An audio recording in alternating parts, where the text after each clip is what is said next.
Good morning, everyone. I just realised we got a mix-up here because I'm saying this is the 2nd of December, and it is because it's 8 o'clock in the morning here. But back in Europe, it's actually 8 o'clock at night, and it'll only be the 1st, which is Friday. So a bit of a split between the systems. I might have labelled it wrong last night, or we might have lost a day or something. I don't know. Anyway, because we're now based here in Auckland, had a good look down at the marina yesterday. Auckland is absolutely alive, and it's going to get busier because it's quite a tourist destination, international tourist destination in its own right. And, quite a lot of people within New Zealand, South Island come up and so on. So people everywhere. And the marina is fantastic, really wide pontoons. It's going to be very spectacular, and there's lots of restaurants and whole festival centre type thing right next to the boats. We had a look at our office at the kiosk. It's called the kiosk. It's actually bigger than I thought, so that's kind of cool. And we'll have our shop out the front as well, and a few other things. So quite an interesting feel there. The last time I was at the Maritime Museum here was some time ago, and it's got a lot bigger now. It was great to see Steinlager and Line New Zealand there. They'll actually be over on the OGR pontoons because part of Whitbread history. So that'll be fun. And everyone here just knows yacht racing. I mean, there's the remnants of America's Cup here, Emirates New Zealand. Grant Dalton's got his sort of whole headquarters over the other side, even though he's moved countries for a while. And the marine industry here is just massive, absolutely massive. It's a big refit program with all the mega yachts, and big chandleries. It's a real vibe. And I've been in the marine industry for a long time, going right back to the early 80s. And it surpasses anything you see in Sydney and even up in Queensland. It's quite vibrant for a relatively small country. I don't mean to say that New Zealand is small, and but it's always been a very big sailing boating centre. And I remember we used to import marine equipment into Australia and New Zealand, and the market here in New Zealand was virtually as big as that in Australia, even though Australia's a lot bigger, a lot more people and so on. They're just crazy about boats. So it'll be interesting to see what happens here. I think it's going to be a very fun, exciting and pleasing stopover for those boats that are going to get here, like namely not necessarily Sterner and Explorer for a long time. But I did some numbers, and it looks like that out of the existing boats sailing, if we look at White Shadow being the back end of the group of those that are actually racing, she should well and truly be in by the arrival party. We've got an arrival party on the 23rd of December. So I think everyone will be in by then for sure. And then there'll be a big gap waiting for Sterner and Explorer. So the Christmas New Year break will be a big time for families. There's a lot of families flying in from Europe and planning to have holidays here, and it looks like that's going to work really well. So it'll be quite fun. And then everything New Zealand, basically, even the yacht clubs and bits and pieces from about the 24th, they all shut down until about the 5th of January. So there's not a lot happening there. But if you're planning to come through, anyone, there'll be plenty to see. There'll still be people around doing bits and pieces and so on. So it's shaping up to be quite good. Okay, enough of that. We'll get straight to the tracker, because it's already a case of there is obvious winners and losers going on here with the weather. Everyone's getting, or appears to be getting, when I say weather, everyone, I haven't spoken specifically to them all, but they've all got similar equipment, and they are all getting radio weather reports from Australia, and most are getting weather faxes as well. So they sort of know what's going on, but it's still very challenging. It's all being dominated now. The lead pack here is by these highs, or what are the remnants of a high. This is the remnants of one high up here, but it's been overshadowed by this smaller one here, with a sort of a point of confusion in between the two when they're touching base. So it's been bad luck for Penduic. She was forced north, still losing out a bit. Translator's been doing okay, but it's about to change. But before we get there, we'll come right to the back end of the fleet here and look at what Explorer and Sterner are doing. Plotting along, sort of heading towards Auckland now. Explorer's doing 6.3 knots and distance only a couple of miles. That's a glitch. She's actually been sailing reasonably well. So been a bit more than 2 nautical miles. But for now, that low pressure system that was up there, the storm, has moved right away. and they've got the dominant high here. So they've got to deal with that. Explorer's on the wrong side. Sterner's a bit the same. They're both pretty much hard on the breeze. Sterner's doing, well, got a little bit better angle, 7.8 knots and 129 nautical miles in the last 24 hours. And then this is going to move out pretty quickly. So let's just see what's going on here. So this is pushing through in the next 12 hours. The center of the high is distorting, squashing, moving rapidly out to the east. So they'll start sailing then with this northwesterly. And I think what you'll see then is Sterner will probably hold their own, just hold at about that latitude. But Explorer might start to angle down a bit. Usually they're above 40. You want to be now between sort of 40 and 43 degrees south, somewhere in here, because you can see even going across here, that's where the breeze is. It's in the roaring 40s. So I think that's what you'll see happen in the next few days. This is a bit of a puff, but there's nothing forecast over 30 knots, so they won't be getting a weather warning, just a typical northwesterly before the front comes through and it dies off very quickly. There's a high coming in behind that. So this is 24 hours going into 48 hours. A little bit of a mess, but I think both of them will have this northwesterly to keep pushing them along, which is okay. So their speed should maintain about the same. And again, they're 6,000 miles from the finish. They should very easily do 1,000 miles a week and better. So 1,000 miles a week puts them there on start day, or a little bit earlier than start day. So they're still projecting to be there by the 10th or something like that, but we'll sometime in that first week before the restart. But let's wait and see what the Tasman delivers for them sometime in the future. So that's enough of that one. We'll now come back here and start to talk about White Shadow. They've got a big westerly coming up behind them, but you'll see in a minute that it's going to fade out before it gets to them. When I say fade, it's not going to be over 30 knots. And currently doing 7.5 knots, heading straight towards the waypoint, which they're confident about their navigation, and there's no reason for them to cut this tight.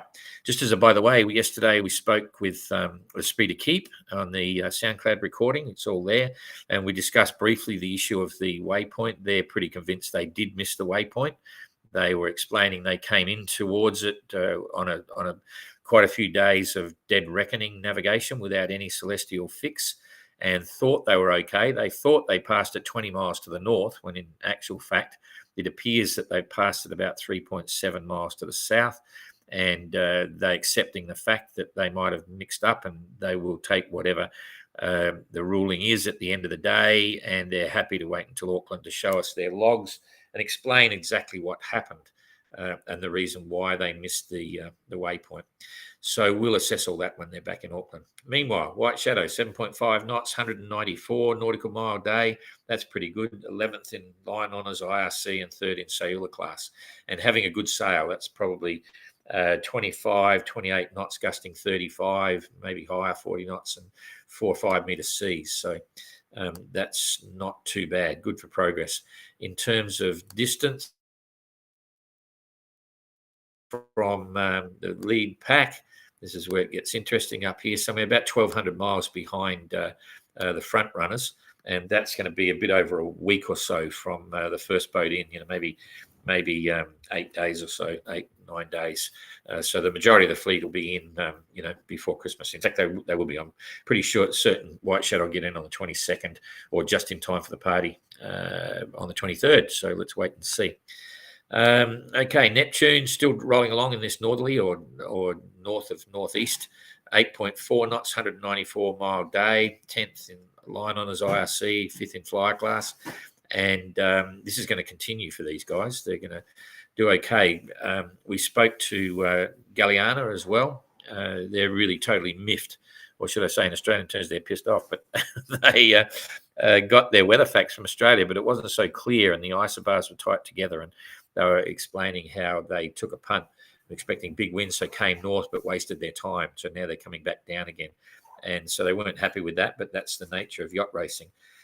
They got the speed up, 8.2 knots and 172 nautical mile day. So that's pretty cool, and they're right on the hammer of Outlaw, so they'll be happy with that for sure. 7.8 knots for Outlaw, 154 mile day, so Galliana took a bit out on them during the last 24 hours, and Evrika's still within touch, 7.8 knots, 131 nautical mile day. So all looking okay there. No big surprises. Nice sailing. There's a northeasterly or a northeasterly. That'll bring the seas. Well, let's have a look. Probably down around 3 meters there at the moment. Okay, 2. So they've got great sailing. That's only a couple of meters there. So typical bits. What is the clouds doing? Have they got sunshine? No, they've got overcast. So still everyone's in overcast. White shadow here. That's good for them. Right at the back end, they've got some sunshine. So that's a good break just to confirm for them where the waypoint is as they're going through. But pretty much everyone else except for Penjuic are in the dark. They've got complete cloud cover. So temperature-wise, with the northerly, it could be quite mild. Yeah, that's not cold at all. But that's about to change because there's a big low coming, and it's going to get a bit colder for them to kick them around the corner. Triana still trucking along, 8.5 knots, and all the while that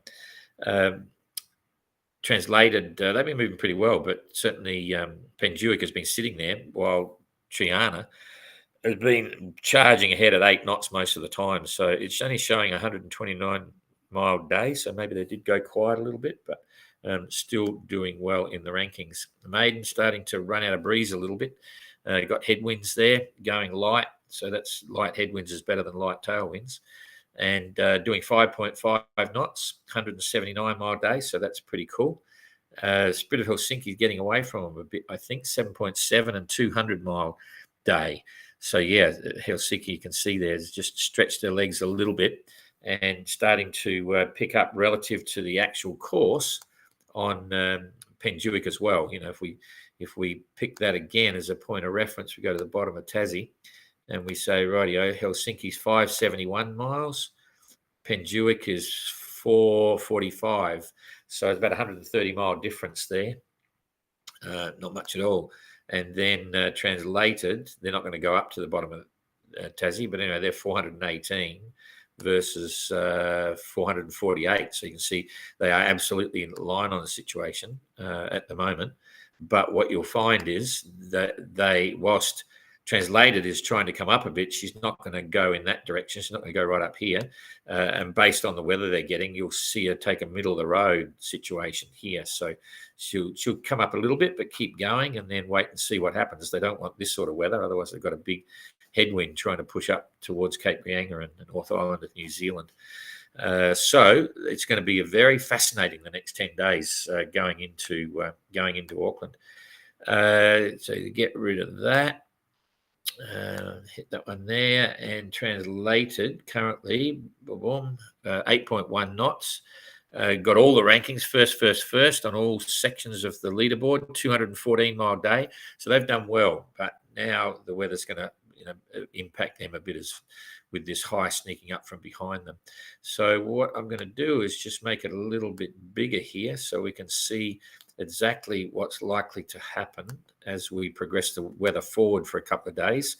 So bearing in mind, this one, everything, these systems always usually go to the east. It's just whether they go northeast or southeast or whatever. So we can see Maidens in line for some light breezes still. The back end of the fleet are doing well. They're basically in the breeze all the time now. So every time you see anyone at the front slow down, like Maiden a little bit at the start, but then they get the breeze straight away. And northerly, that keeps the sea state down. Great sailing, on the beam. They'll just keep charging ahead, following the rum line, really. So that's kind of cool. But Penjuic's going to get enveloped by this no wind zone again and basically sit there. Without going anywhere. Similar situation with translated. It's a bit hard to say because they're right on the edge of the centre there. I don't know whether you can see that on this scale, but I'm going to leave it here. Or maybe I can go up. No, it could be bigger. It could be smaller. So they may just keep sailing because they are on the right side of it. They're on the bottom of it, which is where they want to be. And if it comes around from behind them, they can put big running kites. So they may get away from it. And certainly at that point, they'll get the breeze maybe about 3-4 hours ahead of Penjuic does. And Penjuic has still got headwinds, whereas here it's already gone north. So translated, still going to get another jump on Penjuic. So by the next 12 hours or so, I think translated will probably pick up another, maybe as much as 15, 20 miles ahead of Penjuic. And then Penjuic's got to come down a little bit to get around Tassie. And translated, as I say, they won't close that. They won't go up there and across, because that's a waste of time. They're better off holding the average line. So that's only on the first day. So this is coming through to the second now, and here we go. There's a reasonable breeze all the way through, and then you got a northerly. So this is 4th of December. So this is 3 days out. Plenty of breeze all the way along here, and there was a big low there that a few of the entrants have been talking about. I'll just pull this back. That was the 4th. I'll just pull it back. This is the big low here that they're talking about. It's big in area, right? But it's not big in strength. The definition of this one, I think it's about 980 millibars or hectopascals, and that's the true center there. This is a false center, but it's big in terms of the size of it, the area it covers, but it's still centered down around 60. And in fact, I was looking at this before. You can see all of the lows are all centered around. They're quite far south at the moment. They're either 60 or further south.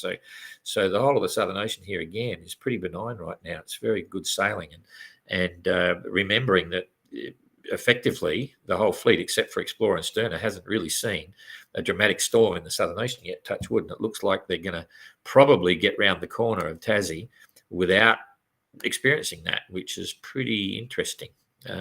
Been very pleasant generally, pleasant sailing as far as the Southern Ocean goes, and that's going to continue because this is to the 4th, so a couple of days out, and then it's going to go a little bit soft for anyone that's a bit small there. Going to go a little bit soft for some of the tail enders coming through here. You might say, and then there's looks like a high developing. Now, all of them should be getting the weather forecasting here. They should be getting the WeatherFax maps from Australia. New Zealand's not printing WeatherFax maps anymore, but the Australian ones should easily be able to be received as they're going up through the Tasman. So anyway, it's all generally looking good. There's nothing for me to be concerned about with giving weather alerts or anything like that. This is going right through the 6th, 7th. This is great sailing. This is just fantastic. And that's exactly what you want to see. You want to see a high parked in the Tasman, and they just roar up the inside here. And this is the 7th, so it's 5 days away. In 5 days, they'll be about 750 miles. They won't be there yet. That's probably, they'll still be down here, but they'll be around about here in 5 days. So, but it looks pretty nice. So let's just wait and see. I don't want to go too far ahead because it's too unpredictable. So leaderboard is self-explanatory again, but I'll have a quick look. Translated 9 on, this is line honours. We don't need that. We'll come straight to IRC, and we'll go IRC from the start of this one, 40 days, 42 days. So they've got 2 days and 7 hours to Triana, and Penduic is now 1 day and 12 hours behind Triana. Maiden is 2 hours behind Penduic, so they're getting very close to topping Penduic as well. If they knew that, they'd be very excited, I'm sure. So quite interesting. And then Spirit of Helsinki, another half a day behind that. And Galliana with Secure, still not quite there, 9 hours behind Helsinki. So plenty of fun there to play with.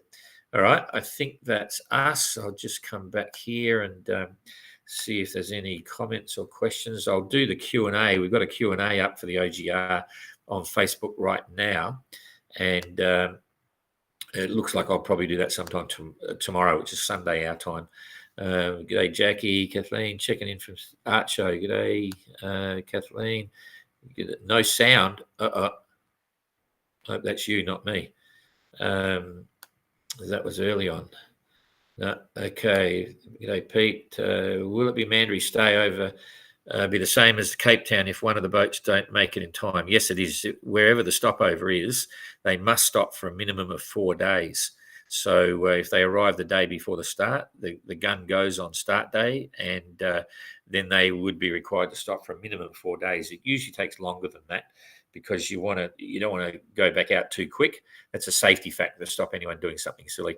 If someone's got things to do, they'll usually stay for 5 or 6 days or something to get things happening. So that's how that works. Hi, Kathy. Thanks. Rob Leslie, morning from Adelaide. Slightly later morning from the Tasman Sea. Yeah, too true. Okay, Ken, good day from Chesapeake. Is proud of the ladies. Yeah, the girls are doing pretty well. Live in an apartment. Watched from Trevor. G'day, John. And another Florida day. Trevor Price. I live in an apartment. Watched by the boys and girls department, Southampton. Oh, cool. Loved it. Big breeze. Yeah, well, we'll be back in the UK in April, so watch out for that. Great. Thanks, Janet. Carly, evening. Hope you're enjoying the warmth for Auckland. It's actually overcast, but it's certainly not -4 here. It's overcast, and it got hot yesterday. So, and they're talking about a hot weekend. Who do you think will be first into Auckland? Oh, Jane and I discussed that last night, and it's kind of funny. Now I'm going to tell you, it's too hard to call. It's impossible to call. Spirit of Helsinki could be first in because so could Penjuic, and so could Translated, and so could Maiden. That might be a stretch, but probably not. Those 4 are first boats in for sure. One's there. Personally, well, it's really hard to say, but what I do know about the Tasman is that it can be tactical, and the weather systems come through once a week. Okay, you get a system come through once a week, and if someone gets on the back end of a system and gets a break, and the others, and it changes, that you can, you're out the window.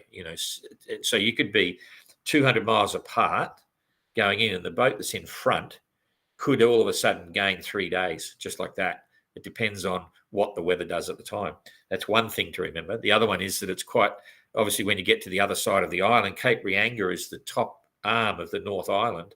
You have completely different weather on one side versus the other. Even though the systems go over the top, you get influence of the land and different temperatures and all sorts of stuff. So it can be very dicey as well, very tactical. And you got to know the weather. New Zealand puts out good weather, and they'll be close along the coast, so they'll get that. So there's a lot of excitement to come, and there's no excuses then, because some of them will say, some of the entrants will say, it's just the luck of the draw, we can't do anything about it. But the reality will be that there is no excuses for not getting good weather in the Tasman Sea, because both New Zealand and Australia are transmitting it for the whole of the Tasman Sea.